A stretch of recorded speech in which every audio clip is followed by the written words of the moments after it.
your channel. Welcome back guys. I hope you are doing well. आप बहुत अच्छे से हो और बहुत अच्छे से अपना काम कर रहे हो और अच्छा खा रहे हो, अच्छा पी रहे हो और अच्छे से पढ़ाई कर रहे हो। जो मैंने सीरीज स्टार्ट की है that is not beneficial for only for competitive examiners, it is also beneficial for the students, school going students also. तो लेट्स गेट स्टार्टेड। मैं ज़्यादा बात नहीं करूँगी, मैं सीधा काम की बात करूँगी। हमने 4 चैप्टर पढ़ लिए हैं 7th क्लास की ज्योग्राफी के and that is the 5th chapter. 5th chapter है वाटर। पहले पढ़ा हवा के बारे में, अब पढ़ेंगे पानी के बारे में। पानी हमारे लिए क्या है, क्यों ज़रूरी है, कहाँ से आ रहा है, इन सब चीज़ों के बारे में। और जैसा कि मैं लाइन टू लाइन पढ़ाती हूँ, बिल्कुल लेमन हो जाती हूँ। मैं जैसे खुद पढ़ती हूँ, मैं वैसे ही पढ़ाना भी पसंद करती हूँ। तो स्टार्ट करें? Shall we? Okay, let's get started. When you think of water, what images come to your mind? जब आप पानी सोचते हो तो क्या आता है आप लोगों के दिमाग में, कि कैसी इमेज है पानी की आप लोगों के दिमाग में? You think of rivers. Obviously पानी हमें नदियों से मिलता है, waterfalls, pitter patter, rain drops, water in our taps, इन सब के बारे में। और चिल्ड्रंस को तो पानी में खेलना बड़ा पसंद होता है, पेपर बोट्स बना के उनमें चलाना बड़ी पसंद होती हैं उन सब। By noon the puddles vanish, where does the water go? जब पानी खत्म हो जाता है, सूख जाता है, बारिश का पानी सूख के कहाँ जाता है? ऐसे तो जमीन गीली होती है, बट जमीन के अंदर जा रहा है या वाटर वेपराइज हो रहा है, क्या हो रहा है? अभी हम उसके बारे में पढ़ेंगे। ग्लॉसरी दी है टेरेनियम। टेरेनियम होता क्या है? It is an artificial enclosure for keeping small house plants. ये क्या है? ये एक आर्टिफिशियल स्मॉल हाउस है। किसके लिए? सिर्फ प्लांट्स के लिए। उनका एनवायरनमेंट ही वैसे डिजाइन कर दिया कि यहाँ पे प्लांट्स इजिली ग्रो हो सके। ठीक है, अब यहाँ से पढ़ते हैं। The sun's heat causes evaporation of water into vapour. अब सन की हीट क्या करती है? इवेपोरेट करती है, पानी को सुखा देती है। किस फॉर्म में सुखा देती है? वेपर्स के फॉर्म में। The water vapour cools down, it condense and forms a cloud. जब वो वाटर वेपर ठंडे हो जाते हैं, वो भाप ठंडी हो जाती है, तो वो क्या होती है?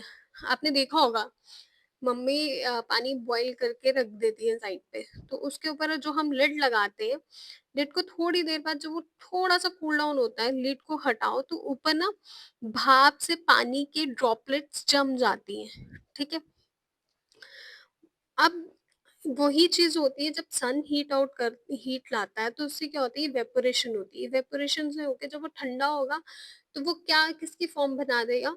क्लाउड्स की फॉर्म बना देगा।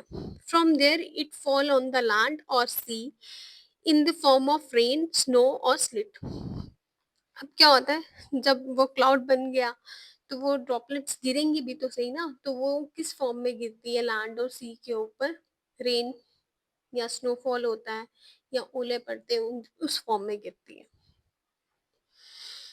The process by which water continually changes its form and circulates between oceans, atmosphere and land is known as the water cycle. जो ये वाटर कॉन्टिन्यूसली फॉर्म चेंज हो रहा है, सर्कुलेट हो रहा है ओशंस में, एटमॉस्फेयर में, एंड द लैंड, उस लैंड को क्या कहते हैं हम? Water cycle. Our earth is like a terrarium. हमारी अर्थ क्या है? एक टेरेनियम की तरह है। अभी पढ़ा ना आर्टिफिशियल इंक्लोजन, ये भी एक आर्टिफिशियल इंक्लोजन की तरह ही मान लो। The same water that exist centuries ago still exist today. Centuries से जो पानी चलता आ रहा है वो आज भी है, इन the form of reverse like Ganga, है ना? गंगा में आज भी पानी है। लोग कितना पानी अपने घरों में भी लेके जाती हैं, क्योंकि हम गंगा, जो रिवर गंगा है, हम उसे माँ मानते हैं। हिंदू धर्म में उसे माँ मानते हैं और वो अपने घरों में रखना उसे एक बहुत ही मैं बोलती हूँ प्रेशियस चीज मानते हैं, पूजा वगैरह में यूज होती है।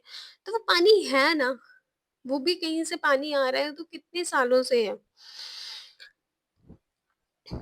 The water used to irrigate a field in Haryana may have flowed down the river Amazon River 100 year ago। मतलब जो पानी यूज हो रहा है इरिगेशन के लिए फील्ड में हरियाणा में, मे बी वो कहाँ से आ रहा हो, कहाँ से फ्लो हो रहा हो, अमेजोन रिवर से फ्लो होके कितने सालों से आ रहा हो, हम तो नहीं कुछ कह सकते ना उसके बारे में। The so the source of fresh water are the, अब सोर्स के फ्रेश वाटर के, मैं यहाँ rivers, ponds, springs and glaciers, क्या क्या है, rivers, pond, springs and glaciers. The ocean bodies and the seas contain salty water, जो ocean water है और जो सी है वो क्या कंटेन करता है, सॉल्टी वाटर। ओशन और सी में सिर्फ सॉल्टी वाटर होता है, ठीक है। The water of the ocean is salty और सेलाइन, इट कंटेन्स, अब जो ये वाटर है या तो सॉल्टी होगा या सेलाइन, या सॉल्टी कहते हैं या सेलाइन कहते हैं। यहाँ पे क्या होगा, एक second, it contains amount of dissolve salt, dissolve of salt बहुत ज्यादा पानी होगा। Most of the salt is sodium chloride, सबसे ज्यादा कौन सा सॉल्ट होता है, सोडियम क्लोराइड। मतलब जो हम खाने में यूज करते हैं सॉल्ट, वो कौन सा सॉल्ट होता है, सोडियम क्लोराइड, NaCl। उसे हम कॉमन टेबल सॉल्ट भी कहते हैं। और वो आता कहाँ से, समुद्रों और ये सीज से आता है, सीज और हमारे ओशन से आता है। ये है हमारे सीज एंड ओशंस, ये यहाँ पे ये पिक्चर ये देखो। इंडिया के पास क्या है, अरेबियन सी है ना, मैंने हाईलाइट कर दिया। फिर उसके बाद ये है साउथ ओशन है, ठीक है। अब इंडिया के पास एक तो इंडियन ओशन है, अरेबियन सी है, बे ऑफ बंगाल है, साउथ चाइना सी है, ये इंडिया के पास नहीं है, ईस्ट चाइना सी है ये। फिर यहाँ पे आ जाओ, कोरल सी है ऑस्ट्रेलिया के पास इधर। फिर यहाँ पे क्या है, ये आ गया साउदर्न ओशन आ गया, ये साउथ अटलांटिक ओशन आ गया। मेरा एक क्वेश्चन है आप लोगों से, साउथ अटलांटिक ओशन किस शेप में है, और आई होप ये मैंने पढ़ाया हुआ है, आप मुझे कमेंट सेक्शन में बताओगे ये कौन से उसमें है। ये नॉर्थ अटलांटिक ओशन है। फिर ये पैसिफिक ओशन है।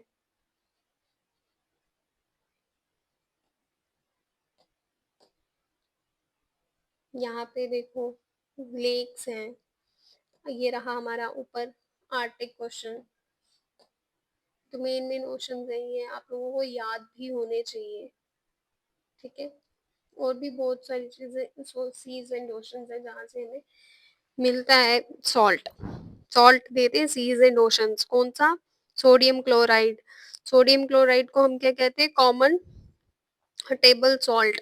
और सोडियम क्लोराइड का साइन अगर सिंपल फॉर्म में लिखना हो तो वो कौन सा है, NaCl, सोडियम क्लोराइड, ठीक है।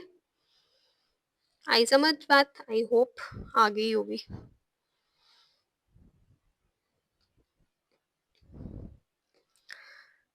अच्छा, ये डू यू नो फैक्ट पढ़ते हैं। Salinity in the amount of salt is grams पर present in 100,000 grams of water, 1000 grams of water में सेलेनिटी प्रेजेंट होती है। उसकी एवरेज कितनी है ओशन में, 35 पार्ट्स पर 1000, 35 पार्ट्स पर 1000 पे, ठीक है। डिस्ट्रीब्यूशन ऑफ वाटर बॉडीज, अब डिस्ट्रीब्यूशन करते हैं वाटर बॉडीज का। We all know that the 3/4 of the earth surface is covered by water, हमें सब पता है 75% अर्थ पे क्या है, पानी है, रेस्ट लैंड है। और लैंड में आपके प्लेन्स, प्लेट्यू, माउंटेन्स, ये सब कुछ आता है।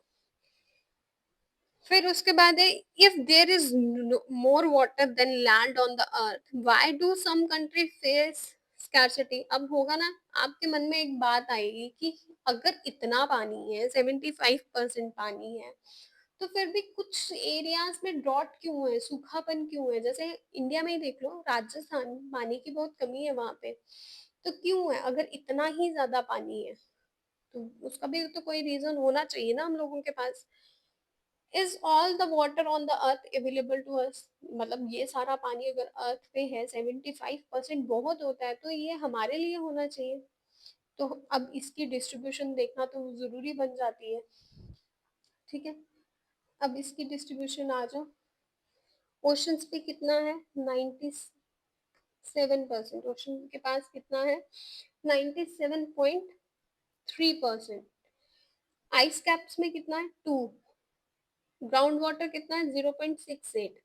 फ्रेश वाटर कितना है? देखो 0.09। और हम फ्रेश वाटर को वेस्ट कर रहे हैं, नहीं करना है। अगर 0.09 हमने वेस्ट कर दिया तो हम पियेंगे क्या? हम फ्रेश वाटर ही तो पीते हैं। तो save water and save trees करो प्लीज, वरना हम कहीं पानी नहीं मिलेगा। अच्छा, और सीज में कितना? एटमॉस्फेयर से हमें कितना आ रहा है? जीरो। इनलैंड सी से या सॉल्ट सी से 0.09। एटमॉस्फेयर से 0.019। रिवर्स में कितना? 0.01।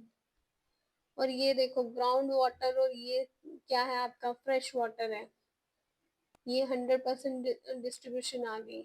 तो पानी को सेव करना बहुत जरूरी है। अच्छा, ये एक्टिविटी पढ़ लेते हैं, इट्स इम्पोर्टेंट। कह रहा है 2 लीटर का पानी लो। Take 2 liters of water. ठीक है, let it be present on the water surface. Measure out the 12 spoons of water from its vessel into another bowl. अब क्या करो कि एक स्पून ले लो, उसमें से मेजरिंग स्पून से 12 स्पून निकाल दो पानी के, और एक उसको अलग वेसल में डालो।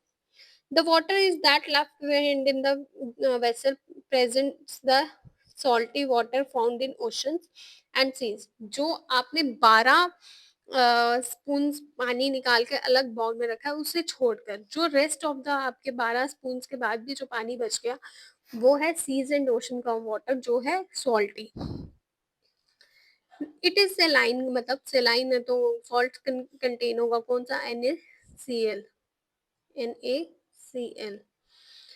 The 12 spoons of water that was taken in the bowl in the total amount of fresh water, ये हमारा total amount of fresh water है। अब ये यहाँ से देखो, ये पूरी डिस्ट्रीब्यूशन बताई है। 9 स्पून में क्या है? आइस कैप्स में है।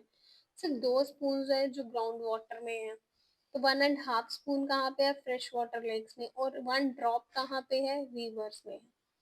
ये है हमारे पास पानी। आइस कैप्स का हम यूज नहीं कर सकते, ग्लेशियर्स पिघालने नहीं है। ग्लेशियर पिघलेंगे तो वाटर लेवल हाई हो जाएगा, सी का लेवल हाई हो जाएगा, फ्लड जैसी कंडीशन आ जाएंगी। फ्रेश वाटर लेक में हमारे पास देख लो 1.5 है, और एक बूंद जितना पानी हमारे पास कहाँ पे? रिवर्स में। Water is absolutely essential for survival. Water alone can quench our thirst when we are thirsty.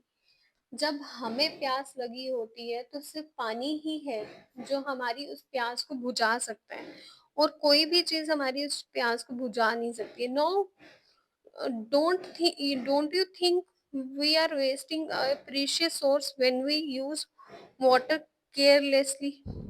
तो हम इतना केयर फ्री होके, बिना केयरलेस होकर हम पानी वेस्ट करें, तो हमें नहीं करना चाहिए। आप खुद देख लो, 1 ड्रॉप जितना पानी जो है वो रिवर्स में है, और 1/2 स्पून पानी जो है वो फ्रेश वाटर लेक्स में है, और ग्राउंड वाटर हमारे पास सिर्फ 2 स्पून है। अगर हम इसे वेस्ट करते जाएंगे तो हमारे पास एक दिन आएगा पीने के लिए पानी नहीं होगा, और पानी के बिना हमें हमारी प्यास कोई भी नहीं बुझा सकता है। इस चीज का ध्यान रखो। Save water. आपको शायद बीच में ना आवाजें आ रही होंगी बम फटने की, पता नहीं क्यों फट रहे हैं। मैं तो अंदर हूँ, वीडियो बना रही हूँ, पढ़ा रही हूँ। वीडियो क्या बना रही हूँ? पढ़ा रही हूँ। पता नहीं किस बात के बम फट रहे हैं बाहर। अब आ गया ocean. Ocean tip of slip of tongue, tip of slang, क्या बोल रही हूँ मैं? स्लिप ऑफ टंग हो गया ओशन। ओशन की सर्कुलेशन के बारे में पढ़ते हैं। There is something magical about walking bare feet on the sea shore. कुछ तो मैजिकल है। मैं तो अभी बेयर फुट हुई नहीं हूँ कभी सी शोर्स वाली साइड पे। मैं तो हिमालयाज में रहती हूँ। माउंटेन्स के पास पहाड़ों वाली मैगी खाने वाली लड़की हूँ। तो कभी मैंने एक्सपीरियंस नहीं किया है लाइफ में। आई होप मैं जल्दी करूंगी। The wet sand on the beach, the cool breeze, the seabirds, the smell of the salt in the air, and the music of the waves, everything is so fascinating. बहुत fascinating है कि सी birds है, ठंडी ठंडी हवा चल रही है, स्मेल ऑफ द सॉल्ट है, सॉल्टी वाटर की, समुद्र की लहरों का एक शोर है। और हर चीज ना बहुत फैसिनेट कर रही है। अनलाइक द काम water of ponds and lakes, ocean water keeps moving continuously। जो ये जो काम वाटर पॉन्ड्स है हमारे, ये लेक्स जो हैं, ये ओशन वाटर, ये हमेशा मूव ही करते रहते, चलते रहते, ये कभी भी स्टिल नहीं हुए, एक जगह रुके नहीं। The movement that occur in ocean can be broadly categorized as, अब जो इनकी मूवमेंट है उनको हम कैटेगराइज कैसे करते हैं? वेव्स। वेव्स क्या होती हैं? टाइड्स एंड करंट्स, इन सब के बारे में भी हम पढ़ेंगे। अब पहले ये देख लेते, डू यू नो, पता है आप लोगों को, March 22 is celebrated as the World Water Day, when the need to conserve water is reinforced in different ways। हम वर्ल्ड वाटर डे मनाते कब है? 22 मार्च। इसका मतलब होता है कि ये अवेयरनेस प्रोग्राम्स हैं कि हमें पानी क्यों बचाना चाहिए उसके लिए। ठीक है। और आप आपको पता लग गया है ना चैप्टर में क्यों पानी बचाना है, कितने परसेंट है, तो प्लीज बचाओ। ये हमारी पैसिफिक ओशन की pick.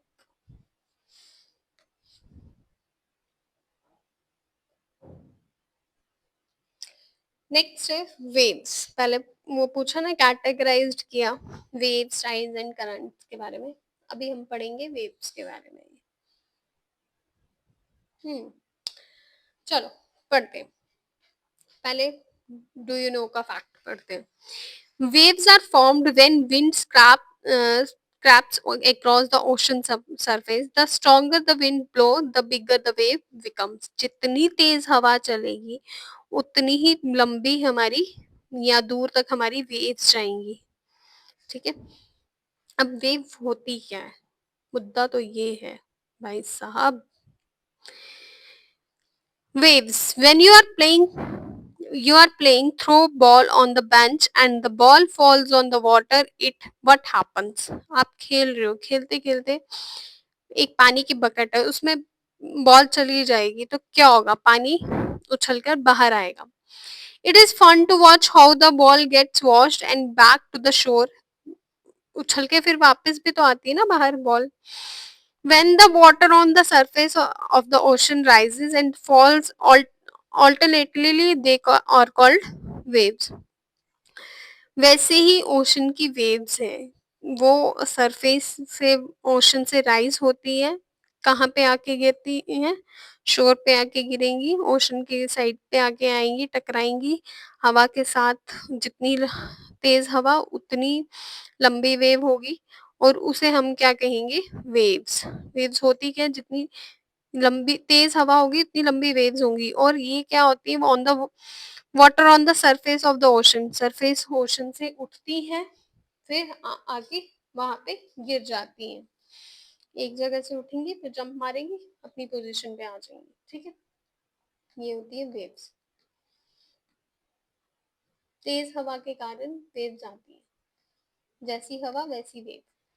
During a storm, the winds blowing at a very high speed form a huge wave। तूफान होगा तो वेव क्या होगी? लंबी होगी। These may cause tremendous destruction। इसकी वजह से बहुत बड़ी डिस्ट्रक्शन होती है। An earthquake, volcanic eruption or underwater landslides can shift large amount of ocean water। ये जो earthquake है, volcanic eruptions है, लैंडस्लाइड्स हैं, ये क्या शिफ्ट करती है? बहुत बहुत ज्यादा पानी एक जगह से दूसरी जगह जाता है। As a result, a huge tidal wave called tsunami, जो बहुत ही ज्यादा लंबी वेव होती है, तूफान के साथ आती है, लंबी वेव हो जाती है, वो एक टाइम पे फॉर्म आके किसका ले लेती है, सुनामी का। That may be as high as 15 metre, ये कितना हाई हो सकता है, 15 मीटर तक का। The largest tsunami ever measured 150 metre, सबसे बड़ी सुनामी कब मेजर, सबसे बड़ी सुनामी जो मेजर हुई थी वो कितनी मेजर हुई थी, 150 मीटर हाई की। These waves travel at a speed of more than 700 kilometre, इनकी स्पीड कितनी होती है, more than 700 kilometre per hour की स्पीड से ट्रेवल करती हैं। The tsunami of 2004 caused a widespread damage in the coastal areas of India. 2004 में बहुत भयंकर सुनामी आई थी और इसने कोस्टल एरियाज को बहुत डैमेज किया था। The Indira point in the Andaman and the Nicobar islands got submerged after tsunami. अब जो इंदिरा पॉइंट है या अंडमान और निकोबार आइलैंड के पास, ये सबमर्ज्ड, मर्ज हो गया था, मतलब खत्म हो गया था एकदम से। अब सुनामी क्या है? Tsunami is a Japanese word है जिसका मीनिंग है हार्बरर waves. As the harborer get destroy whenever there is a tsunami. Harborer क्या होते हैं, डिस्ट्रॉय हो जाते हैं जब ऐसी वेव्स आती है, सुनामी आती है। अब ये tsunami the earth pandemonium, tsunami tsunami और the harbour wave struck a havoc in the Indian Ocean, ये इंडियन ओशन पे आई थी, इंडियन ओशन की बात कर रहा है। कब आई थी ये, कॉम्पिटिटिव एग्जाम्स के लिए बहुत इंपॉर्टेंट है, डेट दी हुई है यहाँ पे, 26 दिसंबर 2004। एक रिक्वेस्ट है, कभी भी कोई भी चीज का एग्जाम देने, कॉम्पिटिटिव कोई भी एग्जाम देना है, तो पहले बेस को स्ट्रॉन्ग करो, अपनी फाउंडेशन को स्ट्रॉन्ग करो। जितनी आपकी अच्छी फाउंडेशन होगी, जितना अच्छा आपका बेस होगा, आप उतने अच्छे से ही अपनी रेफरेंस बुक्स को पढ़ पाओगे। डायरेक्टली आप रेफरेंस बुक्स पे जाओगे, दूसरी चीजों पे जाओगे, तो वो आपके लिए बेनिफिशियल नहीं होगी, वो आपको ही बहुत ज्यादा हार्म होगा, आपको ही होगा कि यार हम पढ़ रहे हैं, हमें समझ नहीं आ रही है, सर के ऊपर से जा रहा है, सर के नीचे से जा रहा है, वट। पर अगर आपने पहले एनसीईआरटीज उठाई, NCERT is the base, foundation, नींव है ये आपकी। जब आपने जितनी अच्छी फाउंडेशन होती है उतनी अच्छी बिल्डिंग होती है। तो अगर जब आपने फाउंडेशन अच्छे से कर ली, एनसीईआरटीज अच्छे से पढ़ ली, तो आपको करंट अफेयर्स भी समझ में आएंगे, आपको हर चीज अच्छे से समझ में आएगी। आपको हिस्ट्री नहीं पता होगी, अब मैं जस्ट एक केस ले रही हूँ, just an example, J and के की, ठीक है। आपको पता ही नहीं होगा इंस्ट्रूमेंट ऑफ एक्सेशन क्या है, कैसे आया, क्यों आया, तो फिर आप आर्टिकल 370 या 35A के बारे में कैसे जान सकते हो, नहीं जान सकते ना। जो न्यूज में देख रहे हो वो पे आपको आधा अधूरा पता लग रहा है। तो जो आपको करंट, फ्यूचर आपको तभी पता लगता है जब आपको उसकी हिस्ट्री पता हो।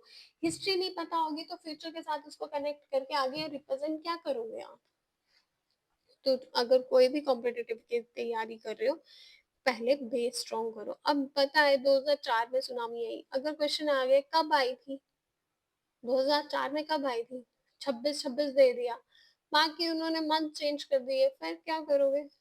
तो पहले बेस, यहाँ से एक एक लाइन लाइन, मुझे मेरे एक सर ने बताया था, रीड बिटवीन द लाइंस, इसीलिए मैंने ये जो सीरीज स्टार्ट की है वो मैं एक एक लाइन पढ़ के ही कर रही हूँ, ताकि अच्छे से पढ़ा जाए, रीड बिटवीन द लाइंस हो। चलो नेक्स्ट, बहुत हो गई बातें। The wave was the result of the earthquake that has its epicenter close to the western boundary of Sumatra. ये अर्थक्वेक के पास, इसका एपिसेंटर किसके पास था, वेस्टर्न बाउंड्री ऑफ सुमात्रा के पास। The magnitude of the earthquake was 9 Richter scale पे match, वो करते हैं, सॉरी, मेजर करते हैं, तो वो कितना था, 9। As the Indian plate was under the Burma plate, Indian plate किसके अंडर है? बर्मा प्लेट के अंदर। ये प्लेट्स वगैरह के बारे में भी आएगा, ऐसे ऐसे पढ़ते जाओ। There was a sudden movement of the sea floor causing the earthquake. अब ये जो सडन मूवमेंट है सी फ्लोर की, ये क्या कॉज करती है? Earthquake. The ocean floor was displaced by 10 to 20 metre and tilted downwardly direction. ये तो क्या हुआ था? ओशन फ्लोर क्या है, वो थोड़ा सा हिल गया था और टिल्ट हो गया था 20 मीटर तक का नीचे की तरफ। A huge mass of ocean water flowed to fill the gap, और उस गैप को फिल करने के लिए बहुत सारा ओशन का पानी वहां पे आ गया था। This mark the withdrawal of the water from the coastal lines of the land masses in south and south east Asia. ये जो लैंड मासेस कहाँ पे आ गए? South and south east Asia के पास। After thrusting of the Indian plate below the Burma plate, the water mass rushed back towards the coastal line. ये जो Indian plate है ये किसके नीचे आई है? ऊपर बर्मा प्लेट की। तो वाटर कहाँ रश करेगा? बैकवर्ड, मतलब rush back towards the coastal line, coastal line की तरफ जाएगा। द सुनामी की अब स्पीड कितनी थी? 800 किलोमीटर पर आवर की स्पीड थी, comparable to speed of commercial aircraft. जो हमारे कमर्शियल एयरक्राफ्ट होते हैं उससे कंपेयर किया गया था स्पीड को। And completely washed away some of the islands in the Indian Ocean। पूरे कुछ ओशंस जो थे इंडियन ओशंस के पास, जो आइलैंड से कुछ को तो पूरा बहा के ही ले गई थी tsunami. The Indira point in the Andaman and Nicobar island that mark the southern most point. अब इंदिरा पॉइंट क्या है? यही है, read between the line. The Indira point कहाँ पे? अंडमान निकोबार में। ये क्या है? साउदर्न मोस्ट पार्ट है, पॉइंट है सॉरी, इंडिया का। गॉट कंप्लीटली सबमर्ज्ड, बिल्कुल डूब गया। As the wave move from the earthquake, the epicenter for Sumatra towards the Andaman and the Nicobar and Sri Lanka, the wavelength decreased with the decreasing depth of water। अब जो ये जैसे wavelength complete कम कैसे हुई? जैसे depth का पानी की डेप्थ कम होने लगी, और ये जो एपिसेंटर अब किसकी तरफ गया? अंडमान आइलैंड की तरफ तो गया और श्रीलंका की तरफ भी गया था। वहां पे इनकी लेंथ क्या होगी? डिक्रीज हुई। The travel speed also decline, travel की स्पीड भी कम हुई। पर कहाँ? 800, अब कितना आ गया था? 700 से 900 किलोमीटर के पर आवर के बीच में, टू लेस देन 70। पहले 700 टू 900 के बीच में चल रहा था, अब कितना हो गया? लेस देन 70 किलोमीटर के बीच में हो गया। Tsunami waves travel up to a depth of 3 kilometre. कितनी डेप्थ हो सकती है उनकी? 3 किलोमीटर की तक की हो सकती है। From the coast killing more than 10,000 people. ये जो कोस्ट है ये लोगों को कोस्ट, ये इस कोस्ट पे कितने लोगों की जान गई थी? कम से कम भी 10,000 लोगों की जान गई थी और लाखों के लोग इफेक्ट हुए थे। In India the worst affected The worst affected were the coastal areas of Andhra Pradesh. इसमें वर्स्ट अफेक्टेड कौन थे?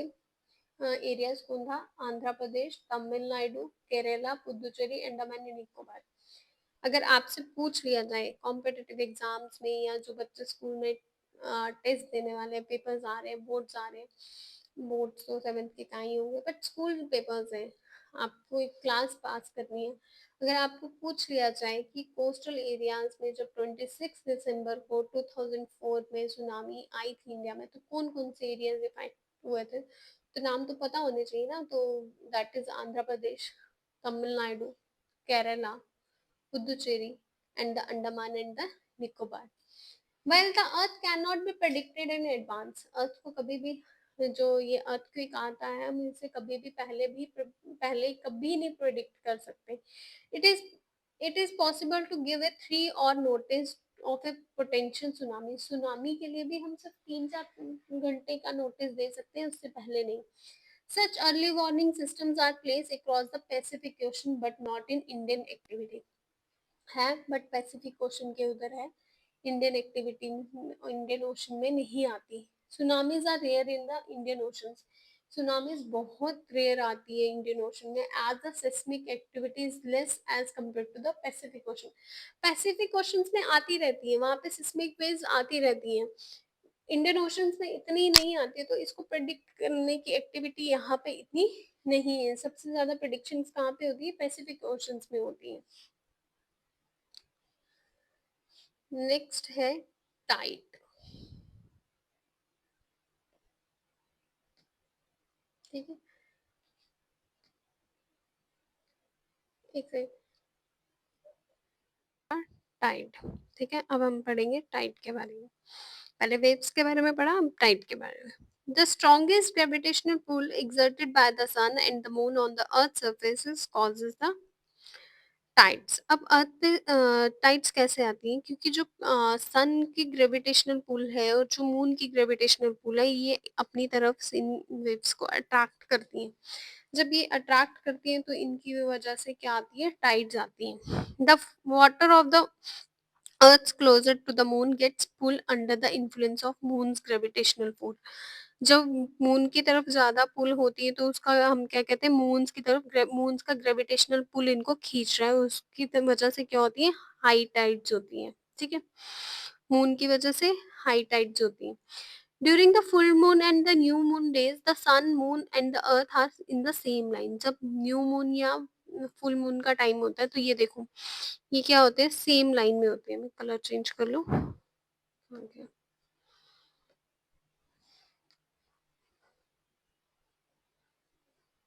ठीक है, ये किस फॉर्म में होते हैं, ये होते हैं, ये एक एक ही लाइन में होते हैं। ठीक है, तो उन दिनों में हाई टाइड्स आती हैं। These tides are called spring tides। In tides को हम क्या कहते हैं, spring tides कहते हैं। But when the moon is in the first and the last quarter, जब मून फर्स्ट में हो या लास्ट में हो, फर्स्ट क्वार्टर पे हो या लास्ट क्वार्टर पे हो, the ocean words get drawn in diagonally opposite direction. जो ओशन का वाटर है या सी का वाटर है, वो डायगनली जाता है। ठीक है, अपोजिट डायरेक्शन में। और उसकी तरफ तब कौन सा पुल हो रहा होता है, सन का पुल हो रहा होता है। ये जैसे बिहाइंड है, यहाँ पे है, तो सन का जब ग्रेविटेशनल पुल लगता है तो उस टाइम पे कब क्या होती है, लो टाइड्स। मतलब हाई टाइड्स है तो मून का ग्रेविटेशनल पुल है, अगर लो टाइड है तो सन का ग्रेविटेशनल पुल है। These are called neap tides. इनको क्या कहते हैं, हम नीप टाइड्स कहते हैं। High tides help in navigation. High tide से हमें नेविगेशन, रास्तों का पता लगता है। They raise the water level close to the shore. ये वाटर लेवल को कहाँ तक, समुद्र किनारे तक, लहरों लहरें कहाँ तक जाती है, किनारों तक जाती हैं। This help the ships to arrive the harbour more easily. यहाँ पे ये हार्बर के लिए, ये जो समुद्री जहाजों के लिए ये बहुत इम्पोर्टेंट टाइड्स होती हैं। The high tides also help in fishings. Fishings में बहुत हेल्प करती है ये हाई टाइड्स। एक सेकेंड। ठीक है, फिशिंग्स में हेल्प करती हैं। यहाँ पे फिशरमैन को अच्छी क्वालिटी और अच्छी क्वांटिटी में फिश मिल जाती है। नेक्स्ट, ओशन करंट्स के बारे में। ओशन करंट्स क्या होते हैं, are stream ocean currents are streams of water flowing constantly on the ocean in a definite direction. जो एक ही डेफिनेट डायरेक्शन में चलती है। द ओशन करंट्स में भी वार्म और कोल्ड, ये वार्म भी हो सकती है और कोल्ड भी हो सकती है। Generally the warm ocean currents originated near the equator and move towards the pole. कहाँ से ओरिजिनेट होती है, हाँ, ये इक्वेटर से मूव कहाँ पे करती है, पोल्स की तरफ। Cold currents carry water from polar. Cold currents पानी कहाँ से लेती है, पोलर से लेती है और हायर ऑल्टीट्यूड से लेती है। टू ट्रॉपिकल या और कहाँ तक जाती है, ट्रॉपिकल पे जाती है या लोअर एल्टीट्यूड्स पे जाती है। The Labrador ocean current is cold current while the Gulf Stream is a warm current. Labrador ocean current क्या है, कोल्ड है, और गल्फ स्ट्रीम क्या है, वार्म करंट है। The ocean current influence the temperature condition of area. ये क्या, जो जैसा इसका टेम्परेचर होता है वैसे ही उस जहाँ पे ये करंट होती है, लैंड सरफेस पे भी उसका टेम्परेचर वैसा उसका इफेक्ट करता है। The ocean current influence the temperature conditions of the area. Warm currents bring warm temperature over the land surface. मैंने बोला ना जैसा ये, आपका करंट का अगर नेचर वार्म है तो वो लैंड पे भी उसका असर करेगा, वहां पे भी वार्मनेस आएगी। अगर कोल्ड है तो लैंड पे भी कोल्डनेस आएगी।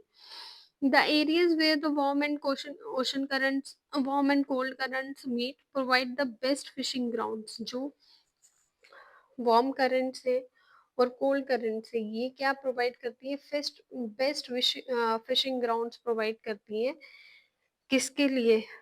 फिशिंग के लिए, फिशरमैन्स के लिए बहुत अच्छी जगह बन जाती है जहाँ पे दोनों चीजें मीट कर रही हैं। ठीक है, ये थी वार्म ओशन करंट और कोल्ड ओशन करंट। और ओशन करंट्स क्या है, एक ही डेफिनेट डायरेक्शन में मूव करती हैं। यहाँ पे जो येलो से मार्क है ये आपकी वार्म ओशन करंट्स है, और जो रेड से मार्क है ये आपकी कोल्ड ओशन करंट्स हैं, और ये एक डेफिनेट डायरेक्शन में है। जैसे वेस्ट वेस्ट विंड ड्रिफ्ट है, बेंगलू या सी है, कैनरीज है, ओशियो है, लेबर्टा है, हम्बोल्ट है। ये आपकी क्या है, old sorry cold ocean currents. बाकी रेस्ट ऑफ द जो करंट्स है वो क्या है आपकी वार्म ओशन करंट्स। और जो sea areas Japan and the eastern coast of North America are examples. जो जापान के सीज हैं या कोस्ट एरियाज हैं, ये eastern coast of North America है, वो इसके बहुत बड़े एग्जांपल्स हैं। कहाँ पे? जहाँ पे वार्म एंड ओशन का cold warm and cold ocean currents meet करती हैं। ठीक है, the areas where a warm and cold currents meet also experience a foggy weather, make it difficult for navigation. ये फिशिंग के लिए तो अच्छा है, बट ये नेविगेशन के लिए उतना ही खराब है, क्योंकि फॉग आ जाएगी। जब फॉग आ जाएगी तो नेविगेशन में प्रॉब्लम होंगी तो जो हमारे शिप्स हैं, नेवीज में जो भी लोग हैं उनके लिए भी ये प्रॉब्लमेटिक क्लियर करता है। आई होप आपको ये लेक्चर समझ आया हो। कुछ भी आपको इसमें डाउट लगता है please let me know in the comment section. Thank you very much, bye bye. और please like share subscribe and comment on your classes. Bye bye.